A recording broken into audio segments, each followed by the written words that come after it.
Que o Arma Ajuda o Povo mandou uma mensagem pelo Pix.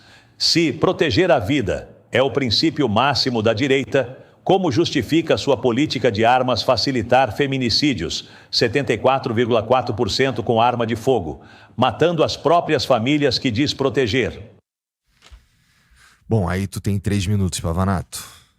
Bom, mais uma falácia, né? Se você olhar, o governo Bolsonaro facilitou o acesso às armas e você teve uma redução dos feminicídios. Olha só, caramba, o Bolsonaro reduziu mesmo facilitando o acesso às armas. Agora, a gente tem que levar em conta uma questão que é os direitos fundamentais. Exatamente por defendermos a vida, eu acho que um cidadão tem que ter o direito, um cidadão de bem, que passou pelo teste psicológico, que fez todos os procedimentos de preparo para portar uma arma de fogo, ele tem que ter o direito de ter uma arma para proteger a sua vida e proteger a vida da sua família. Até porque o Brasil é um país que, infelizmente, a criminalidade é muito forte, a polícia não dá conta de resolver tudo, precisava aumentar o efetivo, inclusive, e é sempre você tapando um buraco para vazar no outro, é uma situação muito difícil. Então as armas são necessárias, elas são necessárias para garantir a nossa vida, da violência. Significa que tem que dar arma para qualquer um? Não, você tem que ter procedimentos, esses procedimentos têm que ser seguidos, mas o cidadão de bem tem que ter o direito, porque o crime organizado, ele vai ter acesso à arma, independente se a lei proíbe. Quem entrega a arma, quem entrega a arma legal é o cidadão de bem. Quando você cria campanha de conscientização para entregar as armas, etc., o criminoso não vai entregar. E outra, você pega um dado, tantos por cento dos homicídios aconteceram com armas de fogo. Quantos por cento dessas armas de fogo eram legais? Tem que pegar esse dado também. Então, assim, é interessante que quando você faz política pública, não é na base da emoção. Você tem que ver o dado.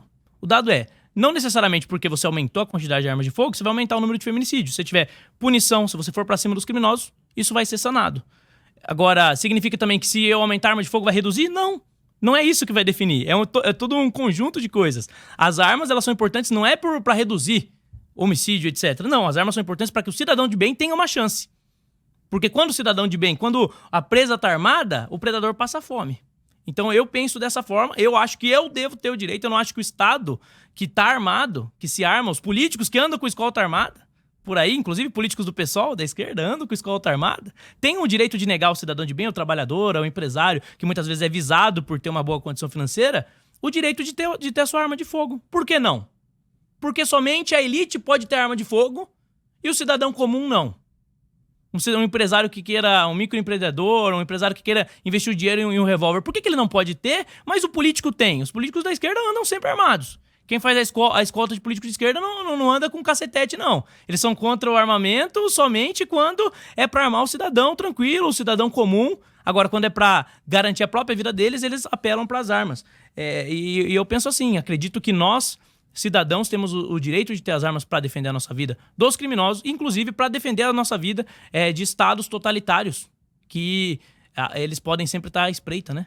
Então, a nossa liberdade ela não é garantida para sempre. Hoje a gente tem um pouco de liberdade, com muitos problemas no Brasil, mas pode ser que um dia ela tente acabar por completo. E aí a gente vai precisar defender a nossa liberdade e a nossa democracia. Boa. Então, aí agora você tem 2 minutos aí pra falar, Cortez. Olha, Lucas, nos Estados Unidos, que é um país que você se espelha, a política de liberação das armas matou o cara que você tá usando a camisa aí. E que eu lamento. Eu lamento. Justamente por isso eu acho que ele não devia misturar disputa política com violência política, seja com quem quer que seja. Agora, o próprio Charlie Kirk, que você admira, que dá até nome de ruim, embora eu não conheça o que ele tenha feito de bom pelo estado de São Paulo, pelo Brasil, lamento a sua morte, como a de qualquer pessoa, né, que é morta por conta da violência política. Agora, ele próprio dizia que o preço a se pagar pelo direito às armas eram algumas mortes. Agora foi a morte dele. Então fica contraditório. Você gosta de posar em foto com arma, você apoia um presidente que falava que desejava fuzilar o Fernando Henrique Cardoso, desejava a morte da Dilma, de câncer ou de infarto, falava que ia fuzilar a petralhada do Acre e tudo mais. Liberação das armas para todo mundo, para qualquer louco poder ter arma e poder cometer um atentado contra a violência política. Então fica um pouco incoerente. Sinceramente, eu acho que a gente tem que restringir o acesso à arma justamente para não dinamitar ainda mais, intensificar ainda mais a violência que a gente tem, a violência política. Imagina se tivesse todo mundo armado. Então você tem que ser coerente com a camisa que você está utilizando aí. Porque, inclusive, o cara que matou o Charlie Kirk era de extrema-direita, defensor das armas. E o matou porque achava que ele era radical de menos, que o Trump era radical de menos. Então, Lamento isso. Agora, é a política que vocês defendem, é a política que vocês justificam, é o que vocês dizem que é o preço que se pode pagar, e depois, quando essa violência política é direcionada contra vocês, vocês reclamam. Agora, o que realmente pode combater o feminicídio aqui no estado de São Paulo é investir nisso, mas lamentavelmente no ano passado o Tarcísio, ele congelou, represou 96% da verba de combate à violência contra a mulher, que era de só 26 milhões, que é muito pouco, nós lutamos na Assembleia Legislativa para aumentar, e sequer os 26 milhões ele investiu menos de 1 milhão, investiu 900 mil reais. Então, lastimável, vocês defendem a arma e vocês querem esvaziar e deixar de investir no combate à violência contra a mulher, é a receita do caos.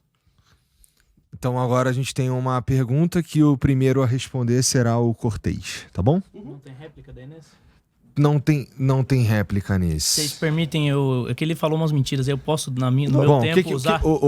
Galera do Nexo ali, então, por favor, isso aqui é uma parada que a gente não estava prevendo, mas vocês conversem, vamos para essa pergunta aqui, daí a gente vai decidir aqui se a gente te dá um tempinho para tu responder beleza, essa ele daí. mentiu. Tá bom? Você mentiu o debate inteiro. Você mentiu. Então vamos lá, vamos tocar aqui a pergunta, o Cortez é o primeiro a responder.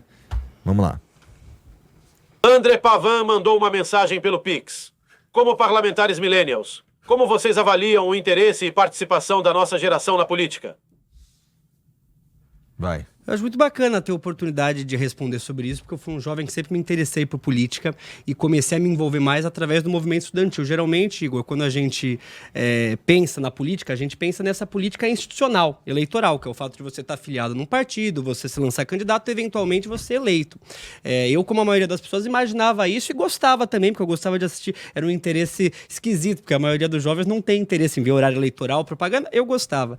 Mas, como eu te disse, a partir do ensino médio eu descobri que a política ela é muito mais ampla. A política está sendo feita aqui quando você tem um podcast que abre a possibilidade para a gente fazer discussões sobre os mais variados temas. Isso é política. A política está no bairro das pessoas, a política está no movimento estudantil. Sempre que as pessoas veem uma questão com a qual elas gostariam de mudar, que elas se inconformam com isso, elas têm o poder de se mobilizar para isso. Pode ser pelas vias institucionais, se candidatando, se elegendo, que é muito importante, sobretudo a gente ter mais jovens ocupando esse espaço, para trazer temas de interesse e conectados com os millennials para dentro da política, que geralmente é um espaço tão distante, tão arcaico. Eu sempre penso, quando eu saio da Assembleia Legislativa, eu estou discutindo com pessoas com a cabeça muito ultrapassada pelos mais variados motivos, até alguns jovens como o Pavanato, mas que eu acho que tem uma cabeça ultrapassada, e daí quando você visita uma escola, quando você está num espaço de diálogo com a juventude, você vê que a próxima geração está muito mais avançada em relação a isso. Então eu acho que é muito importante que a gente consiga tornar a política mais interessante para o nosso jovem, mas para isso ele tem que ter protagonismo, ele tem que ser respeitado. Quando você se propõe a entrar na política, sendo jovem ou sendo LGBT, como é o meu caso, ou sendo mulher, ou sendo uma pessoa negra, você enfrenta uma série de barreiras. No meu caso, por ser jovem LGBT, eu sofro muita homofobia e até hoje sofro. Então, quando a pessoa quer discordar de mim, ela não discorda dos meus argumentos. Ela tenta me taxar de um trejeito disso ou daquilo outro. Isso cria todo um afastamento, porque torna a política um espaço de violência que a gente deveria combater e repudiar. Agora, a política tem que ter a cara do jovem. O que a gente viu essa semana é uma vergonha.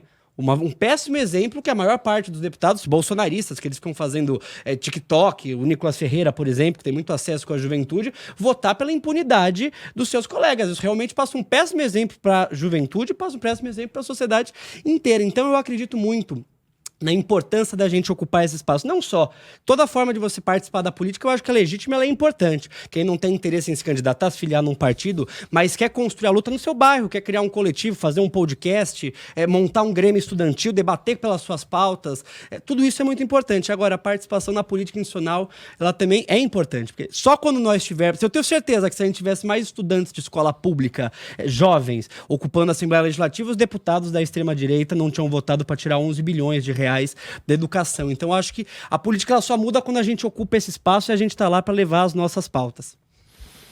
Vai lá, Pavanato. Tô sendo informado aqui pela produção que não consideram que tu deveria ter o tempo para responder, mas você pode usar, na verdade, a próxima parte que já é a consideração final, tu pode falar aí se você considera que ele mentiu. Mas, então, bom, você tem 3 minutos agora para tua resposta também para a pergunta. Sim, eu entendo que os jovens estão se interessando mais pela política, isso é importante, isso é fundamental, aliás, e é interessante que as redes sociais elas ajudaram a trazer equilíbrio para o debate. É por isso que a esquerda tenta tanto censurar redes sociais. Anteriormente, você tinha poucos veículos de mídia que comunicavam o que eles acreditavam, dominado ali por jornalistas formados em universidades federais, a maior parte deles ligados à extrema esquerda e a movimentos de esquerda.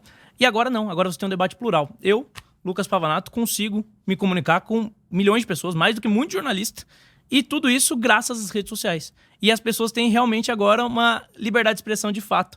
Então, a esquerda que no passado defendia, olha só, nós somos a favor da liberdade de expressão porque fomos censurados na ditadura. Agora que nós temos liberdade de expressão de fato e que as pessoas têm acesso a ideias diferentes de fato, essa mesma esquerda é contra essa liberdade e ao tempo todo tenta arrumar justificativas para poder censurar e para poder perseguir aqueles que pensam direito nas redes sociais. Então é interessante. Só existe essa juventude nova interessada por política, só existe uma juventude nova conservadora que me fez o vereador mais votado do Brasil e o terceiro mais votado da história por conta das redes sociais. Eu devo esse espaço de fluir de ideias às redes sociais. Eu tive contato com Roger Scruton, eu tive contato com Milton Friedman, eu tive contato com Ludwig von Mises e outros autores internacionais que não eram populares no Brasil, não foi por conta da escola, porque na escola você só aprendia um tipo de ideia. A noção que eu aprendi sobre conservadorismo e liberalismo na escola era ridícula. Eu fui descobrir depois. Porque na rede social eu tive acesso a pensadores que pensavam diferente e falaram, lê esse livro aí. Nem todo mundo precisa pensar da mesma forma. E é isso que eu acho que é fundamental. É isso que, quando a extrema esquerda, como a do Cortez, chega no poder, é isso que eles fazem primeiro. Censuram. Tentam impedir que as pessoas que pensem diferente tenham espaço para falar. Eu não posso aqui, nesse momento, expressar as mentiras dele, então eu vou deixar pro meu tempo final, vou gastar o meu tempo final expondo isso, porque realmente, além de usar a morte dos outros, falou mentiras. Tá, então agora a gente tem... Bom, eu acho que ele ainda tinha... Dá uma pausa aí o tempo, eu vi que ele ainda tinha aqui 50 segundos, que a gente pode deixar ele falar sobre o que ele quer falar nesses 50 segundos finais aí dele? Tá, então acho que você pode, como você ainda tem 50 segundos, eu acho que tudo bem, vai lá. Sim, vocês perceberam que ele usou o discurso do Charlie Kirk para justificar o discurso político dele, de alguma forma justificar a morte do Charlie Kirk. Isso já é, por si, lamentável. Ele fala que a arma que matou o Charlie Kirk era uma arma legal, mas as armas que mataram a Marielle eram do crime organizado. Então, assim, é interessante que você tem uma dupla medida. Não é a questão da arma. O que causou a morte do Charlie Kirk não são as armas serem livres. São pessoas que são motivadas por um discurso de ódio que muitas vezes o Guilherme propaga, rotulando pessoas que pensam diferente como extremistas e etc. E, para além disso, o Charlie Kirk, ele falou que o Charlie Kirk foi morto por um cara que ele era de direita. Isso é mentira. Nas balas, nas munições, estava escrito, pega fascista. As pessoas que conviviam com ele falaram que ele era de esquerda. Então ele mente. Por quê? Porque ele precisa de alguma forma se livrar. Ele precisa de alguma forma justificar a morte do Charlie Kirk.